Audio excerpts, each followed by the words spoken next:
First of all, vote of thanks to the Humanities Centre for basically co-sponsoring this with us, helping us with the promotion, etc. So many thanks there. A very brief introduction to a man who needs no introduction. I'm sure many of you have subscriptions to The New Yorker, and in which case you have enjoyed John's writing over the past several years. He is, in my opinion, one of the foremost, how can I put it? I wouldn't say economic journalists, I'd just say writers about the economy in the United States today. He's done 3 amazing books. The first one was .com, which he's about to do a sequel of the minute AI finally drops, which was from 2000 about the .com bust. And then there was the financial crisis book, How Markets Fail, which is a really great accounting of the financial crisis. And then today, Capitalism and Its Critics, which is a very different one because it's not really about current events, but in a way it ultimately is, because once you engage with this book, you see that the same arguments come up over and over again, the same causes are highlighted over and over again, the same themes come to us over and over again. And with that, I want to welcome John to Brown and just give it to him. Okay, thank you very much. Thanks very much, Mark, for inviting me up and for that very nice introduction. Thanks, everybody, for coming along. I'll just say another couple of quick words about myself and then explain where the book came from and then get into a bit of the content.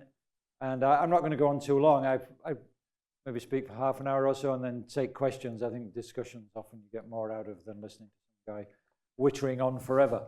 So as Mark said, I've been at New Yorker not just a few years, forever. I joined in 1995, so I've been there 30 years. And before that, I spent about 10 years at the Sunday Times of London, where I was a financial correspondent, a Washington correspondent, and a Wall Street correspondent. So I feel like I've had sort of 40 years sort of front seat or side seat view of the sort of evolution of capitalism and economics in the US and in Europe and other places as well, which I've had a very privileged position. And as Mark said, I've written 3 books. This book is a long, took a long time to come about. I first thought about it in 2016 during the campaign when Bernie Sanders was running from the left as an insurgent and Trump was running from the right as an insurgent. People have forgotten that Trump was a critic of capitalism at the time, but actually he was running against bankers and against major corporations for shifting stuff abroad. Of course, once he got elected, he gave them the biggest tax cut in history. But actually in his campaign, he did run as a critic of the sort of state of American capitalism at the time. So it seemed to me that that was a sort of very unusual circumstance, having 2 major candidates wiping the floor with the establishment figures, Jeb Bush and Hillary Clinton, running on a critique of capitalism from the right and the left. In fact, I couldn't really think of a historical prologue, maybe back in the 1930s when there were critics on the left and the right. So I thought, you know, and at the same time, obviously, there were right-wing movements growing up in Europe and Latin America. So I thought there must be a book here explaining how we got here. And I originally thought it'd be a much shorter book. Mark said, did you realize it was going to be a doorstop? And I said, not originally, no. I originally envisaged it as a sort of shorter history of capitalism and political economy, really, since the end of the Cold War. But then I realized that a lot of people had written that book under the sort of headlines, The Rise and Fall of Neoliberalism. And did I really have enough new to offer? But also, more importantly, and again, Mark alluded to this, the more I got into thinking about the book, the more I realized that the problems which arose during neoliberalism, like financial instability, inequality, and globalization, and the impacts thereof, weren't new at all. They go back right to the beginning. They go back into the post-war period, but in the interwar period, 19th century, right back to the beginning of industrial capitalism. So I started this sort of recursive process. I thought, oh, well, maybe I'll make it a history of, the post-war era. And then I thought, well, then you've got to explain how we got to the post-war era. You get into the interwar era. And as I said, there was this sort of backwards recursion. Eventually I said, oh, screw it, just do the whole thing. The sort of rise, the sort of critical account of capitalism through the eyes of its critics through the ages. And that's what the book is. Now, where does capitalism start? That's another huge question, which I didn't get into, huge historiography about it. I just decided to start in 1770 and making a book really about industrial capitalism. There was pre-existing mercantile capitalism, which I write about, which actually start the book out with the first chapters on the East India Company. And the good thing about that was I was able to write about the sort of critics of mercantile capitalism through a whistleblower at the East India Company. And then I could go into Adam Smith, who was also a big critic of mercantile capitalism. So these are the book. I wanted to do critiques of capitalism from the right and the left in their own context. So the book basically takes you through the various era of industrial capitalism, starting off in the UK from near where I'm from. I'm from Leeds. The first industrial factory is usually seen to have been Arkwright's water-powered cotton mill in Derbyshire. And then, of course, Manchester was the great birthplace of the sort of larger scale industrial revolution. So the first part of the book is largely set in northern England. Then it expands across the channel to Europe. It traces capitalism, basically, industrial capitalism. Moves across the channel to Europe, and I have some discussion of sort of French utopian socialists, the pre-Marx era. Then the great sort of climacteric of the mid-Victorian era, which I tell through Marx and Engels, really, and the 1848 revolution, and Marx's extended stay in England, where he wrote Das Kapital. Then I move across the Atlantic, because in late 19th century America very rapidly displaces the UK as the sort of great industrial superpower. And I tell the story of the rise of US industrial capitalism through the eyes of Henry George, who in his time was a huge figure, largely forgotten now, although he got a few mentions in the last few months because he ran for mayor of New York City in 1886 on a sort of left Labour ticket. And he nearly won. He didn't do as well as Zoran Mandami did, but there were a lot of actual parallels between Mandami and Henry George. Henry George's big idea was a wealth tax. Now, in those days, most wealth was tied up in land, so his version of a wealth tax was a tax on land. He called it a single tax. But anyway, so I have a chapter on Henry George. Then I move on to Thorsten Veblen, who most of you have probably heard of, the sort of iconoclastic economist and social critic. And I tell the story of the sort of Gilded Age through him. He obviously was the theorist of conspicuous consumption. That's what he's most famous for. But he also wrote a lot about industrial, and they coined the term captains of industry. Then we move back across the Atlantic. Again, capitalism is spreading out, remember, so I tried to reflect that and moved into the age of imperialism, which I tell through John Hobson, the British liberal theorist, who wrote a very influential book about imperialism in 1902. He was a left liberal rather than a Marxist, but a lot of the Marxists then picked it up, including Rosa Luxemburg and Lenin. I tell the story of their sort of critique of imperialism through Luxemburg rather than Lenin, just because she's a less familiar figure and actually a more profound economic thinker than Lenin was. And then obviously we move into the 20th century, and in 20th century capitalism goes global. And I tried to reflect that. There are thinkers, chapters on thinkers from Russia, Nikolai Kondratiev, who was the inventor of the long wave theory of economic growth. I have a chapter on J.C. Kumarappa, who was Gandhi's chief economist. You didn't know Gandhi had a chief economist, did you? But it turns out he did. J.C. Kumarappa, who was a prophet of sustainability and what these days we'd call degrowth. He argued that India should follow a sort of village-led development strategy rather than the sort of big push industrialization which most of the Congress Party, of which he was a member, supported, and which was actually the way that India did go when Nehru took over in 1947. So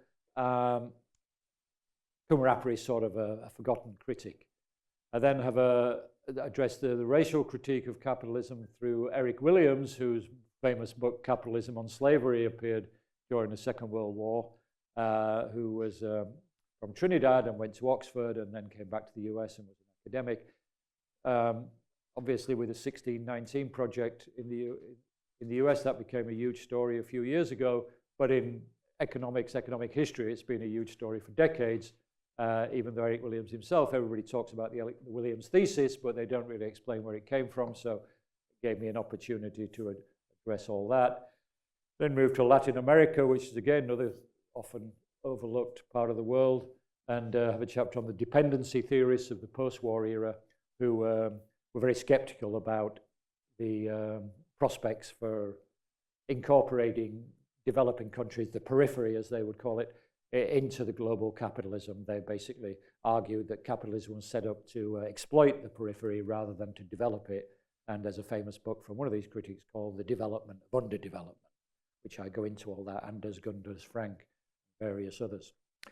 Then the last third of the book is really the book I originally was going to write, the sort of rise and fall of neoliberalism, taking you from the great sort of Thatcher-Reagan revolution, which I tell through two conservative critics, Milton Friedman and Hayek, Friedrich von Hayek, who are not seen as critics of capitalism, but they were critics of Keynesian capitalism. Keynesianism was a form of capitalism, it was a mixed economy, but it left most of the economy in private hands, so it wasn't a socialist system, it was a sort of hybrid. Obviously, it ran into a crisis in the 1970s of inflation, and that gave the right-wing critics, Hayek and Friedman, who'd been banging against it for decades, a chance.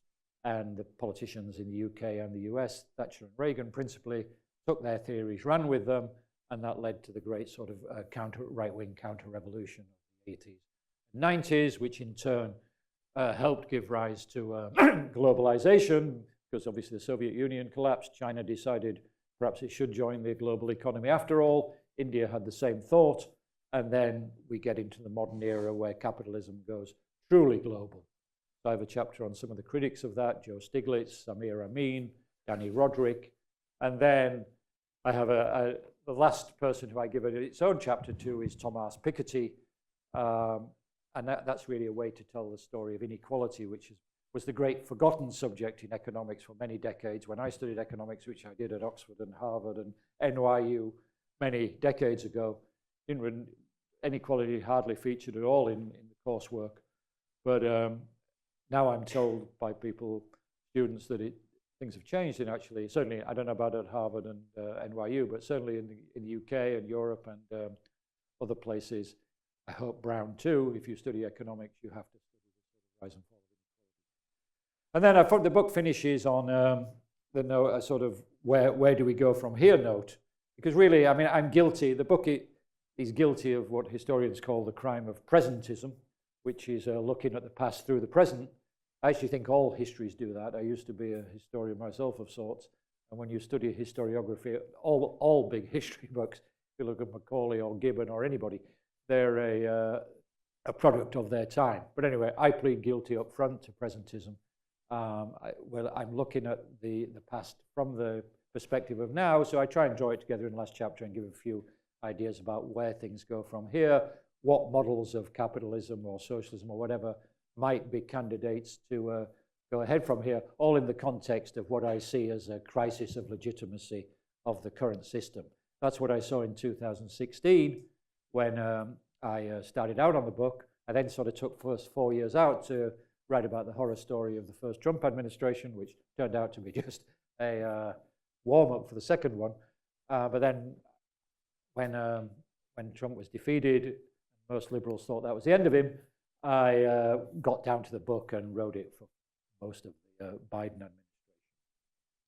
So you may say, that sounds like a history of the world. It sounds more like an encyclopedia than an actual book.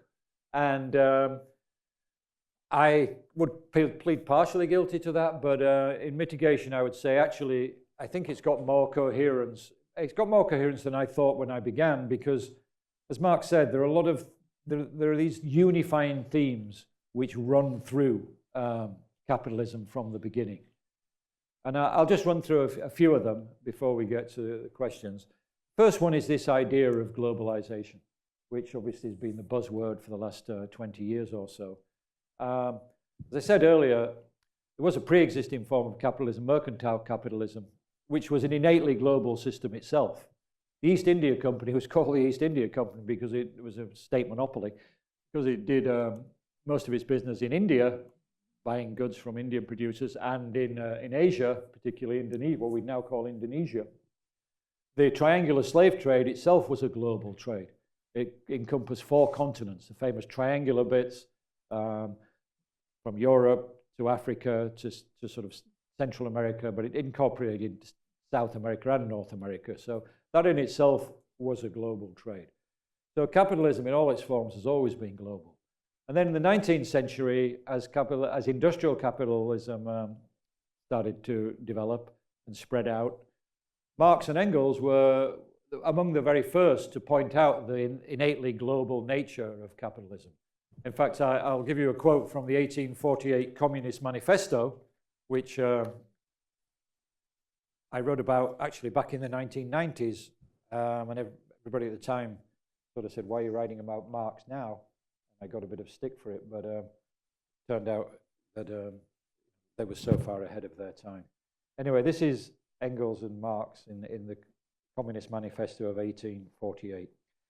The need of a constantly expanding market for its products chases the bourgeoisie over the entire surface of the globe. It must nestle everywhere, settle everywhere, establish connections everywhere.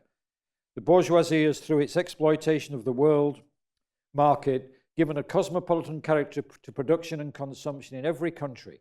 To the great chagrin of reactionists, it has drawn from under the feet of industry the national ground on which it stood. All established national industries have been destroyed or are daily being destroyed. They are being dislodged by new industries whose introductions becomes a life and death question for all civilized nations. That, as I said, my mathematics is correct, is more than 175 years. It could be written in, has been written in endless editorials over the last 20 years. Then imperialism itself obviously is late 19th century imperialism, the scramble for Africa, the American expansion in the Pacific is another globalization, another example of globalization. So globalization features throughout this book and helps pull it together. Most of the critics of capitalism have had something interesting to say about it. So I think you can set current debates in. Another one which is very au courant is technological disruption. Capitalism is technological disruption. That's what Joseph Schumpeter, is usually credited, the Austrian economist who moved to Harvard. He's usually credited with that theory, the theory of creative destruction. But if you read Capitalism, Social and Democracy, his 1942 book, when he explains it, he actually credits it to Marx. The theory of creative destruction is totally in Marx, because Marx and Engels saw capitalism as an innately competitive. They were writing before the sort of rise of monopolies. So they saw capitalism as very competitive, and they saw it as a life or death issue for individual capitalists to introduce sort of labor-saving technical progress, productivity growth, cut costs, produce cheaper objects, and else your competitor will do it and put you out of business. And that was the driving force of rising productivity and rising wealth. Marx and Engels are often, even though they're huge critics of capitalism, saw it as an immensely productive system, a uniquely productive system. They explained that in the Communist Manifesto too. And that's why their argument was that capitalism had to be developed and fully developed before you could have socialism. There was then a huge debate in the late 19th century when the Russian socialists came along and said, well, we don't have any industry. Can we go straight to socialism from agriculture without going through the capitalist stage? And some people say Marx didn't agree with it. There's some correspondence which suggests he did. But anyway, the idea of technology disrupting workers and disrupting society is innate to capitalism and always has been. The way I tell it in this book is through the story of the Luddites in northern England, where I'm from, as I said, in the early 19th century, who were skilled artisanal workers who were displaced by the rise, things like handloom weavers, croppers, who were people who cut the wool and cloth which was made in factories. Most of them worked in small-scale workshops or at home with handlooms and things. And they were totally displaced by the rise of water power and then especially by steam power. And they became immiserated. They were famous, well, they're not famous, but they should be famous. Parliamentary reports from the 1820s and 1830s when they sent inspectors up to the north of England and they saw people virtually starving in their homes, malnutrition, etc. Anyway, the Luddites when I was a kid, Luddite was seen as a term of abuse. You call somebody a Luddite, it meant they were stupid, they were antediluvian, they were, against progress. But actually the Luddite, my chapter on the Luddites is called The Logic of the Luddites, because they did have a very, coherent logic from where they sat, which was as the victims of technical progress. First thing they did when they were starting to be displaced was go to Parliament. They didn't have a vote. Britain was an oligarchy, not a democracy at the time. Most of the northern towns had no MPs at all. But despite that, they petitioned Parliament. This is not the Chartist petition. This is 40 years earlier in the first decade of the 19th century. And they petitioned Parliament and said, look, these new machines, this new form of business capitalism, they didn't use that phrase, it hadn't come into vogue yet, is disrupting our lives, destroying our lives, and is A, morally wrong, but is B, legally wrong. And they appealed to laws which had been on the books for hundreds of years in the UK protecting artisans. Because under the feudal system and the post-feudal system, there was a sort of social bargain between the upper orders and the lower orders, as they called it then, in which the skilled workers in lower orders were given protections. You weren't allowed to just become a weaver. You had to serve a sort of 5-year apprenticeship. There were pay scales. There were price setting, all sorts of mechanisms designed to prevent exactly the sort of disruption which happened with the rise of industrial capitalism. Now, what was new about industrial capitalism was basically it had the support, even though they were mostly landed oligarchs, they just ignored the petitions and said, well, we've got this idea of property rights now. These property owners are just exploiting their property rights. The workers don't have those property rights, so we don't have to do anything about it. At that point, the Luddites took to violence and started smashing up various factories in the middle of the night, and there were some violent clashes in which they killed a few factory owners, but the main line of attack was the machines. Again, I'll give you a quick quote from the Luddites. They often even sent warnings before they went. This was one of them that they sent to a factory owner. Remember, we have given you fair warning, and if your factory is burned, it is your own fault. It is not our desire to do you the least industry, but we're fully determined to destroy both dressing machines and steam looms. Now, as I said, 30, 40 years ago, you would have said that's, Luddite, antediluvian. But I think in the age of AI, I was just reading on Twitter yesterday a conservative and left-wing commentator saying the sort of anti-AI movement is going to be the great movement which unifies the right and the left in the coming era. And that's because this time it's coming for the professional workers, not the middle class, not the working class. Working class have already been largely displaced from manufacturing. It's already been massively automated. But most of the professions haven't been automated at all, or only very limited things. So if you look at the projections from McKinsey and other people, that they see massive job displacement in the professional classes.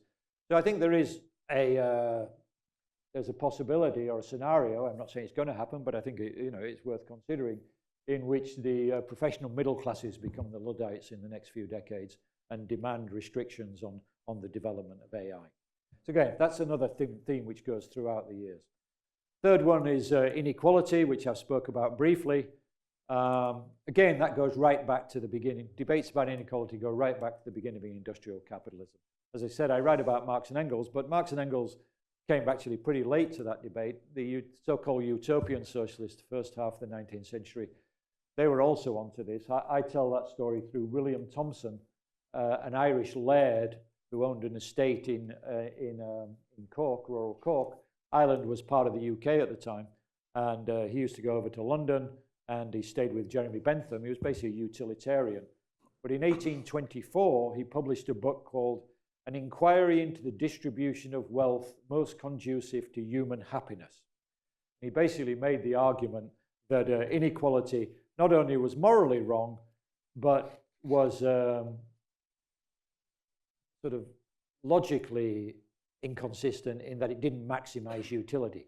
Bentham was the great utilitarianism, and if you believe in the hypothesis of diminishing marginal utility of wealth, very easily mathematically to show by contradiction that if you don't have an equal distribution, if everybody has the same utility function and there's diminishing marginal utility of wealth, then a condition for maximizing utility is that everybody has the same amount, because if they don't, you just redistribute to the people who have a higher marginal utility.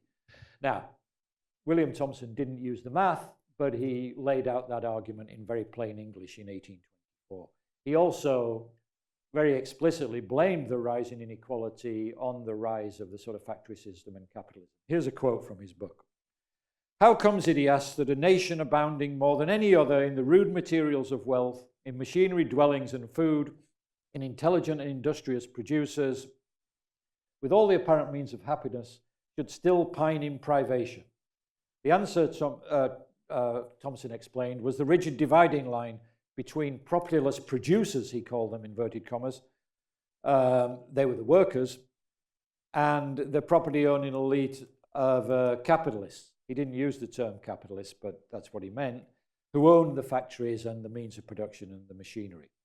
He said, this is a direct quote, the tendency of the existing arrangement of things as to wealth is to enrich a few at the expense of the mass of the producers, i.e. the workers. That's exactly the same argument that obviously Marx and Engels and lots of other left-wing people have made ever since then, but it was made in 1824. Again, showing you how these themes rise and fall.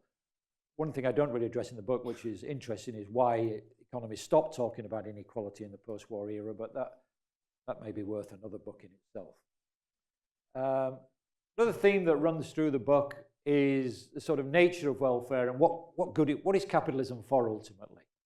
The great defense of it always is obviously, and you know, I myself have made this argument that, and Keynes made it, the only real moral defense of capitalism is that it's institutionalized selfishness, so it's very difficult to make a moral argument on an individual basis, but through the years it produces the goods, or through the decades.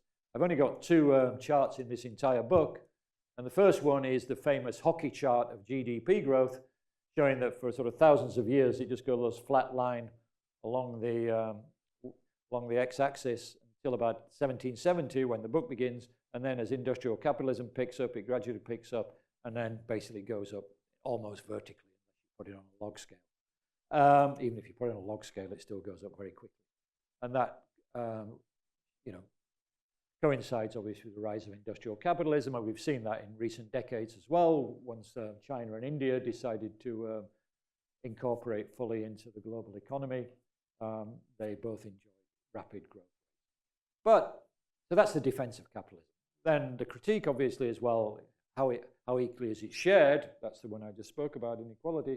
But there's also been a theme running through the history of capitalism, and perhaps you know, you can't eat GDP, or you can't love GDP.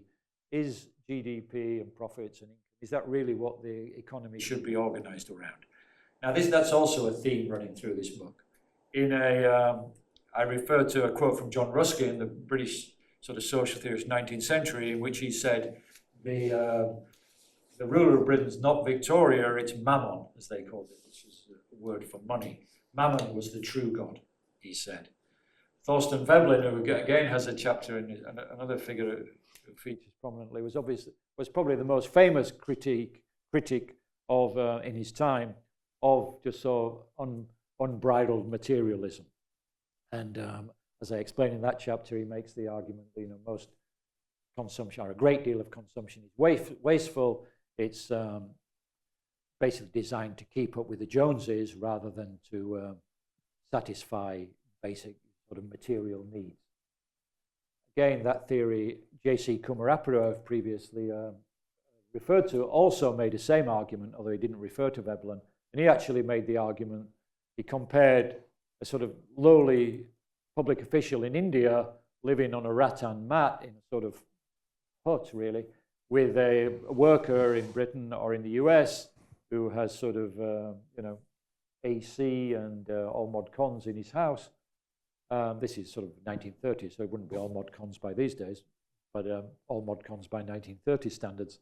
And Kumarappa made the argument that actually the Indian Banyan, as he called him, is happier than the sort of counterpart in the US or the UK. He'd been to the UK and the US. He did a master's degree at Columbia in New York, and he also spent some time in London.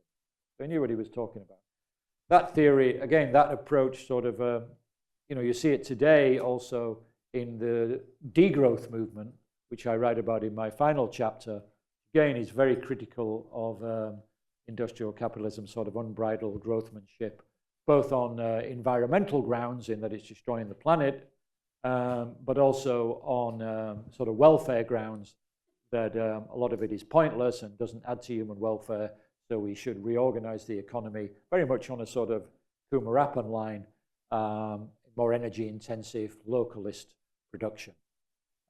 That movement, I don't know if it's popular at Brown, it's very popular in parts of Europe and European universities. When I go give talks over there, I always get somebody making the argument from a degrowth perspective. So again, that's another theory of a sort of running theme from the start of capitalism. The final one I'll point to, I think, is the most sort of pressing at the moment, and that is the sort of equation or lack of equation between capitalism and democracy. The whole theory, the whole question of whether capitalism and democracy are partners or potential enemies, or necessary conditions for each other or whatever. The liberal British tradition, of which I came out of, I did learn my economics and history at Oxford from tutors who were either liberal Tories or liberal-Labour Keynesians, took as a unquestioned presupposition, I would say, that capitalism and democracy go together and are mutually supportive. Keynes himself strongly believed in this, even in the general theory where he's making the argument that capitalism is innately unstable and we need the government to step in and prop up demand in recessions, or else you'll just get a sort of steady collapse. He also said that once you solve this problem, you can leave most things to private enterprise because that's the system which guarantees most democracy and liberty. Keynesianism itself, in the post-war world, there were various strands of it, but I think it's fair to say that that was also based on that proposition. But there have, going back through the centuries, been people who been critics who took a darker view. Obviously, Marx and Engels, who saw liberal democracy as a sham, and that basically it didn't do anything to affect the sort of distribution of income and wealth, so it just sort of reinforced the existing power structure. That's always been the critique on the Marxist left. But also, I think more interesting, because I think it's lots of people on the sort of liberal left are backing into it these days as well, it is a critique from somebody like Karl Polanyi, who I haven't mentioned yet, who I think is sort of emerging now as one of the sort of most important figures.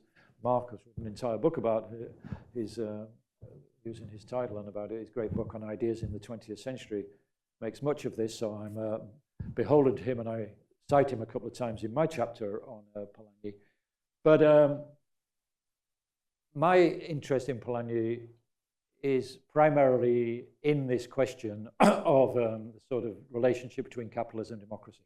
Polanyi, as you may know or may know, lived through the demise of two democracies, first in Hungary in 1918-19, and then in Vienna and Austria in 1930s, where the rise of Austro-fascism.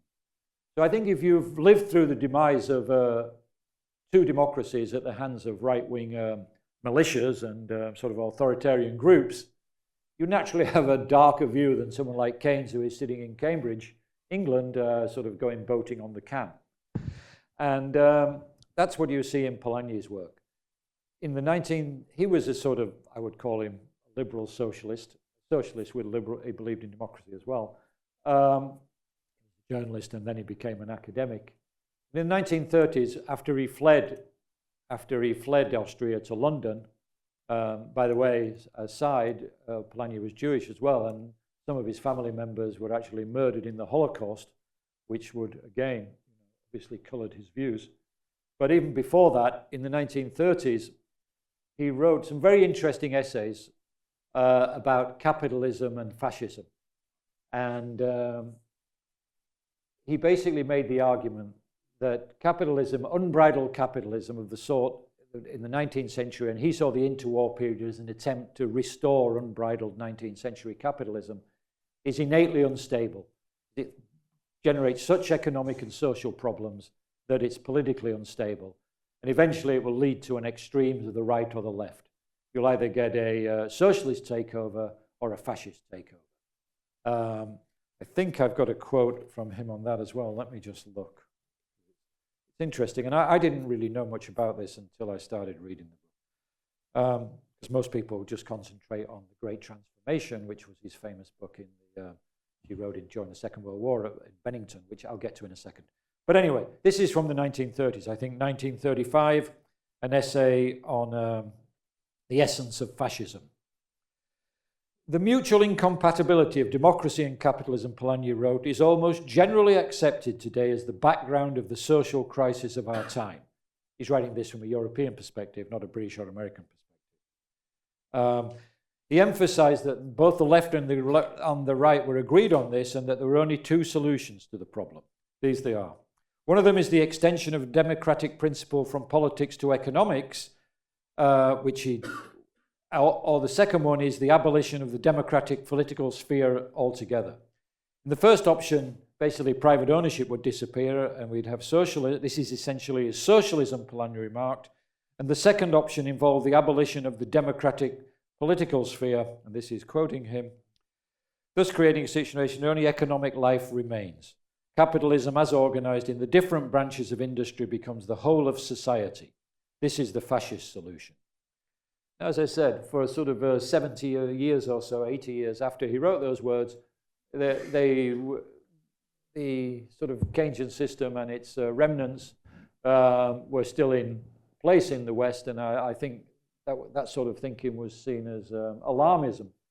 But I think given what we've seen in the last 15 or 20 years, Polanyi, even if you don't agree with Polanyi, you have to confront his critique as a sort of central one of our time. And the way I interpret what's happening now, good time to finish, is that we're in what Polanyi described to, and Mark has made much of in his work, a Polanyian double movement.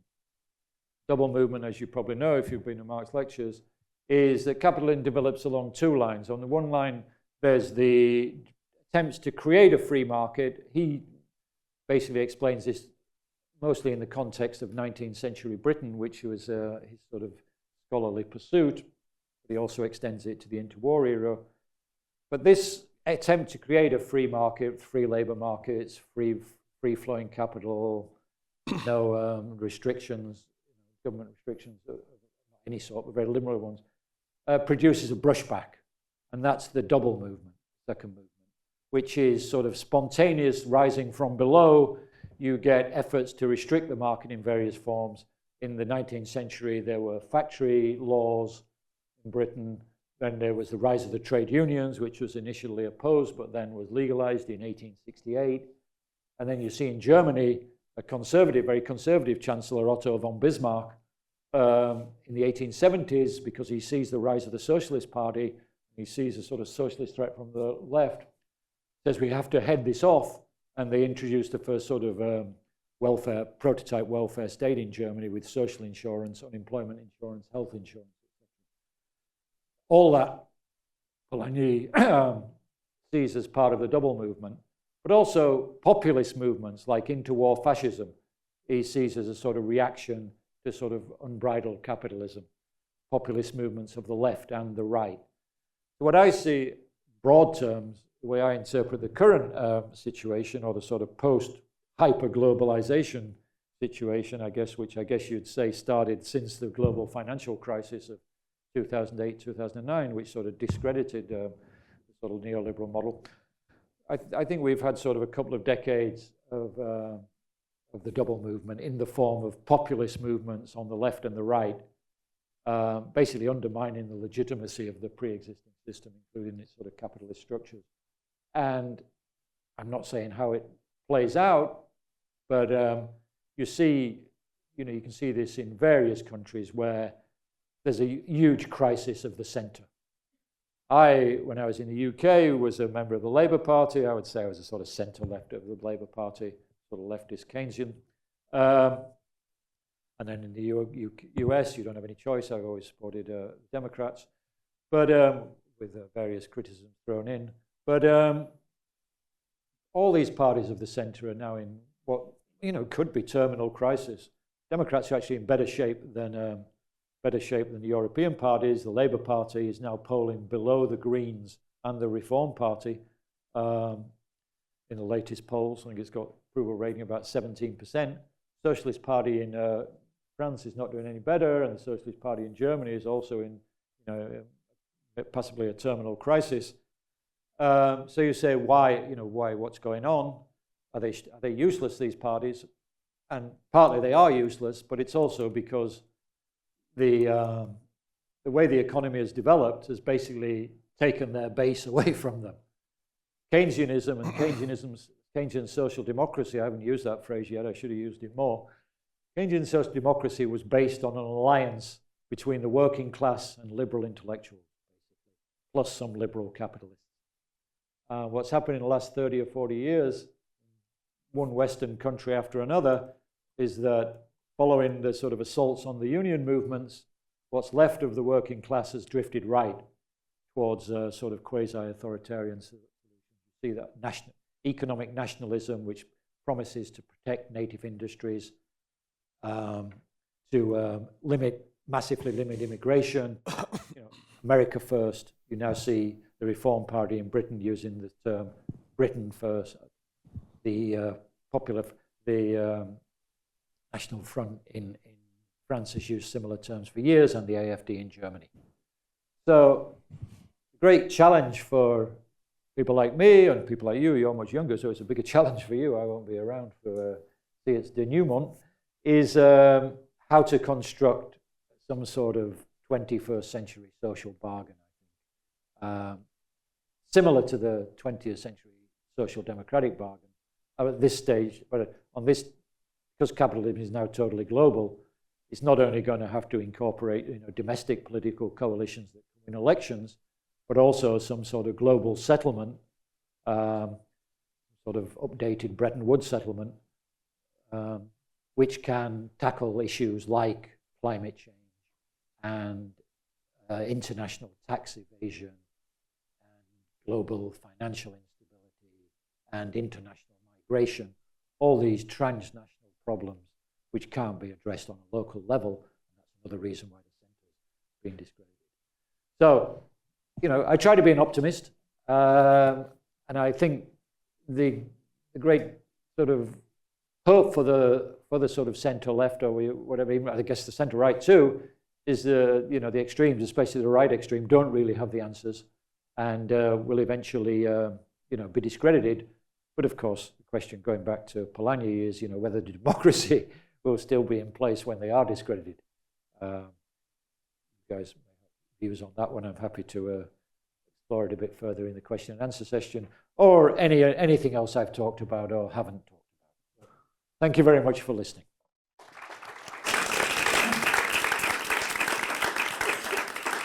Again, because we're time constrained on the room, we're only going to have time for a couple of questions, or we can get more of people, keep them short and don't do a long preamble. Who wants to go first? Go. You. Thank you for your talk. I'm curious if you think about Yanis Varoufakis and the argument about techno-feudalism. Do you see that as just a continuation and a new phase of capitalism, or as something? Yeah, I mean, I didn't. If I did another chapter, if I had done a chapter devoted to AI itself, I would have, I think, written more about Varoufakis' techno-feudalism argument.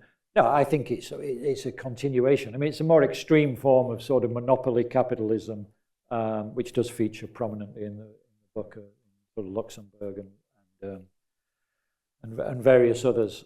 I mean, the argument is, of course, that because these huge increasing returns to scale, the whole world's going to be dominated by a handful of platform monopolies. And I think it's a very potent critique.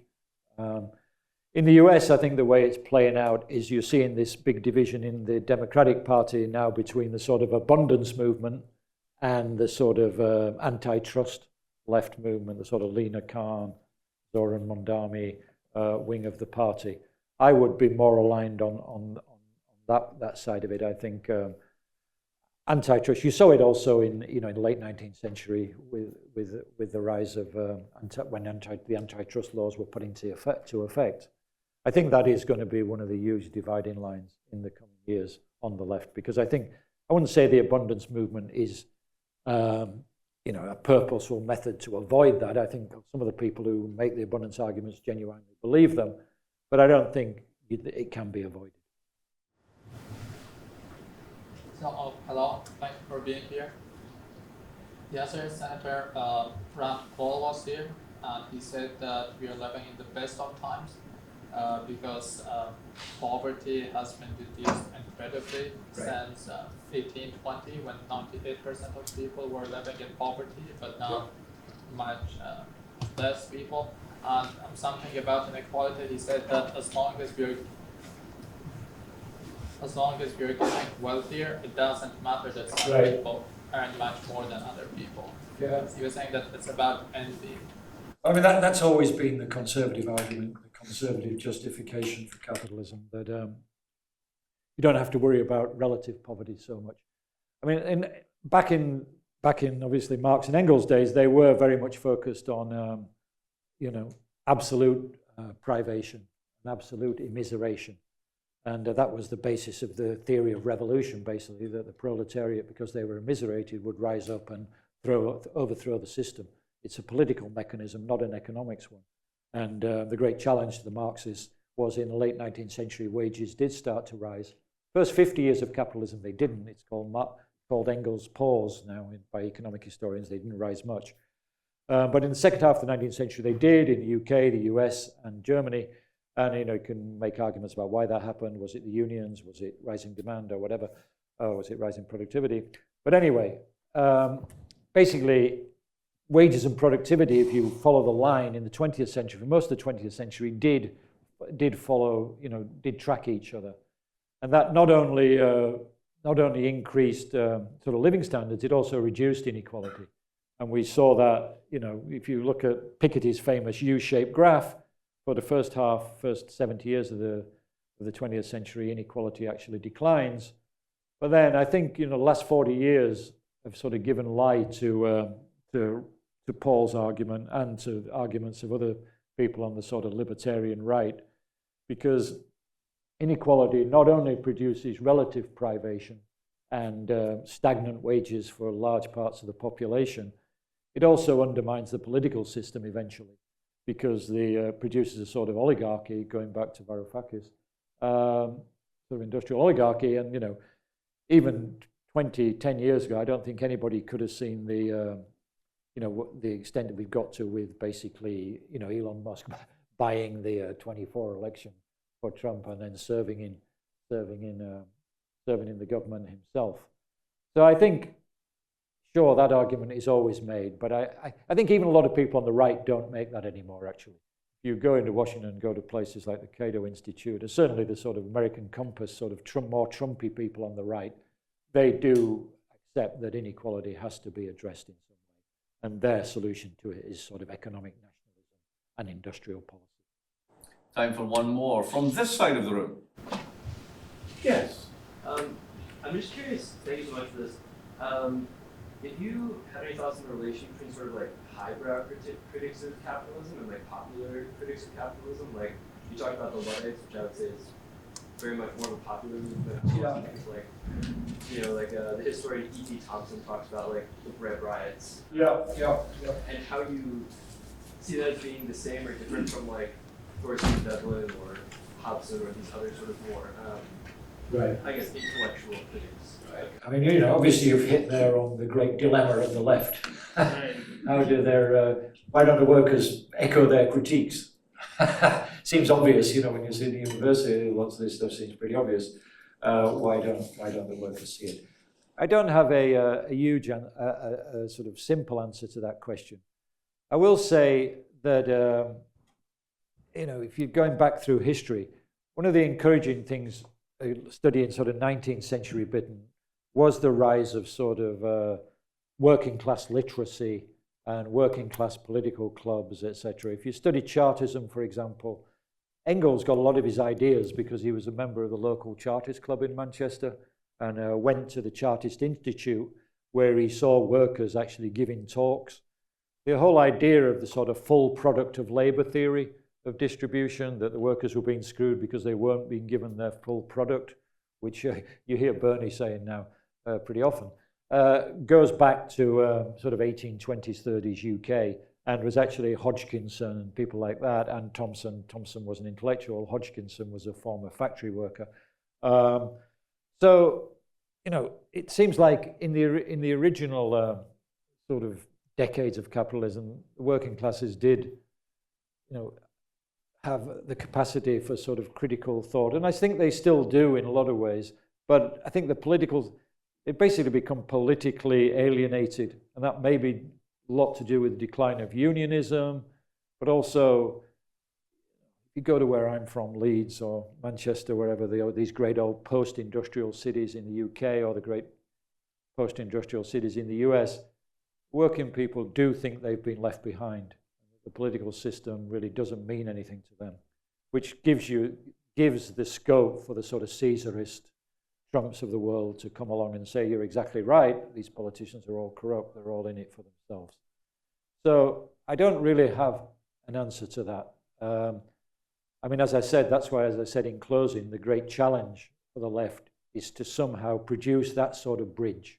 Because, as I said, liberalism, when I was in college, my special study was new liberalism of the late 19th century. Hobson, Hobhouse, people like that. I wrote a thesis on it. Again, they were intellectuals, but they interacted with workers at workers' institutes, etc. Even Polanyi taught at workers' institutes in London.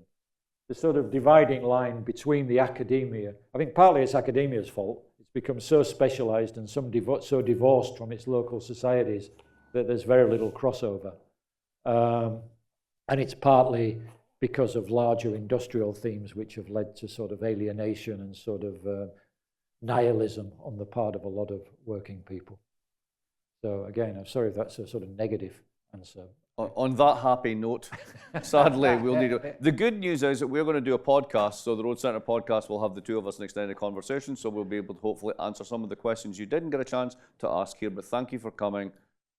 Great event. Thank you, John. Thank you all.